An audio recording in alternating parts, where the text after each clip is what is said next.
Oke, berjumpa lagi dengan Guru Boleng. Kita akan membahas terkait isu yang lebih besar, membedah MBG dalam perspektif seorang guru swasta di guru honorer di sekolah swasta.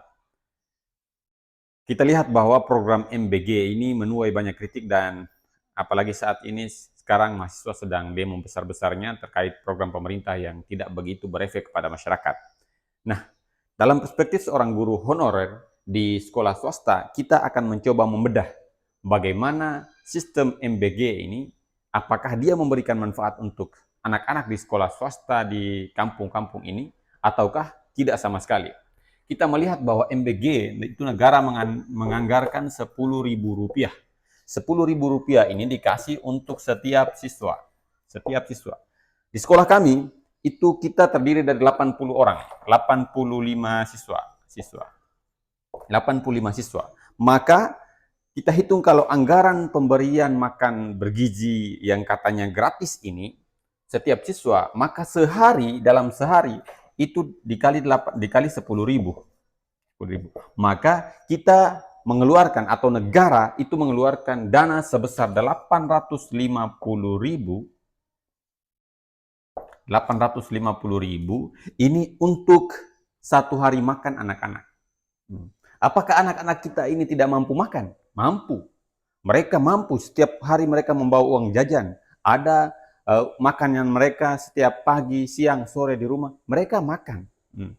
Sehingga bagaimana kalau dalam perspektif sekolah yang serba sederhana ini, sekolah yang masih mampu makan tapi fasilitasnya sederhana ini, kemudian dengan kehidupan siswa dan perkembangan pendidikan siswa yang tidak mampu difasilitasi negara dengan baik ini oleh yayasan, bahkan itu kita manfaatkan uang 850.000 ini untuk bagaimana mengembangkan sesuai dengan kebutuhan. Maka kita hitung saja sekolah kita di MTS ini, MTS Al-Jihad Boleng, kita melihat bahwa 850.000 setiap hari. Kita misalkan bahwa dalam waktu sebulan itu kita punya hari sekolah, misalkan saja paling sedikit 20 hari. 20 hari. Nah, 20 hari. Maka kita harus mengalihkan bahwa 20 hari dikali dengan 850.000. Maka dikali 850.000. Berapa yang kita dapat? 17 juta, bos.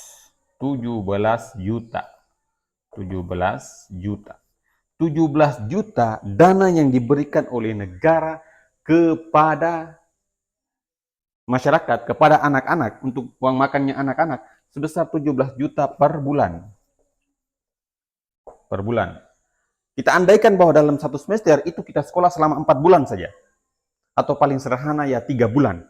3 bulan. Maka dalam satu semester paling sedikit ini, kita ambil sisi yang paling sedikit, maka 17 juta ini dikali 3 bulan. Maka dalam satu semester itu negara punya anggaran 51 juta. 51 juta. Maka dalam sekolah 1 tahun, kita dalam sekolah 1 tahun, itu dikali 2, maka ada 102 juta dana yang masuk ke sekolah. Dan itu hanya untuk diberikan makan kepada anak-anak.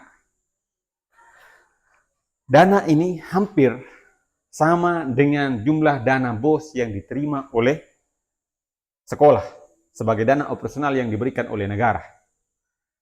Dana operasional yang diberikan oleh negara kepada kita itu sekitar 100 lebih juta, 100 lebih sedikit. Maka kalau dana ini berubah, misalnya tidak dikasih uang, tetapi dikasih dana. Dana itu dikelola oleh sekolah untuk kepentingan anak-anak, untuk kepentingan pengelolaan di sekolah. Maka uang 102 juta diberikan kepada kami yang sekolah swasta ini sangat-sangat bermanfaat sekali. Banyak kursi meja kami yang tidak layak, banyak papan tulis kami, fasilitas sekolah kami tidak punya PowerPoint dan lain sebagainya. Maka uang ini kalau bisa dikasih setiap tahun negara memberikan anggaran, kami ibarat mendapat 2 kali dana operasional. Maka pengembangan sekolah akan bisa dilakukan. Gaji guru kami di sekolah itu 400.000 yang paling rendah. 400.000. Bayangkan guru bekerja selama 1 bulan itu dibayar 400.000.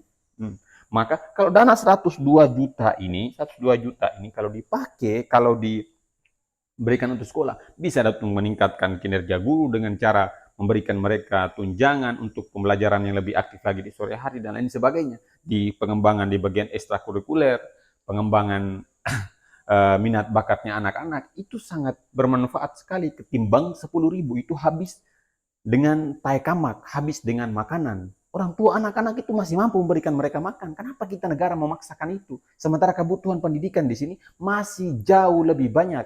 Ada kebutuhan fasilitas buku-buku, paket, dan lain sebagainya, fasilitas internet, infokus, dan lain sebagainya. Itu masih sekali dibutuhkan oleh sekolah ini. Kenapa negara lebih memilih untuk memberikan makan sementara orang-orang di rumah itu masih mampu makan? Sementara orang-orang di sekolah ini sebenarnya butuh untuk fasilitas belajar mereka. Makanya saya berkata bahwa sebenarnya MBG ini bukan makan bergizi gratis, ini tidak gratis. Makan bergizi yang diberikan oleh negara sebagai bentuk makan dalam bentuk makanan ini sebenarnya diambil dari uang yang seharusnya dipakai untuk pembangunan fasilitas, uang yang dipakai untuk meningkatkan mutu pendidikan, tetapi kemudian hanya diberikan sebagai makanan. Ini tidak bisa. Apakah itu signifikan untuk meningkatkan kemampuan anak-anak, untuk meningkatkan pendidikan di sekolah kita? Tidak. Makanan ini punya faktor, banyak faktor lain, belajar lain, konsentrasi, konsisten, peningkatan kebutuhan anak-anak, itu yang lebih penting ketimbang dirubah menjadi makanan. Oke, sampai di sini saya pikir ini cukup singkat. Nanti kita akan bahas lebih dalam lagi bahwa MBG itu sebenarnya tidak tepat sasaran. Dana itu masuk ke sekolah-sekolah wajar, tetapi dana itu harus dikelola untuk hal-hal yang lebih penting, lebih urgent daripada hanya sekedar untuk makanan atau taekama. Terima kasih.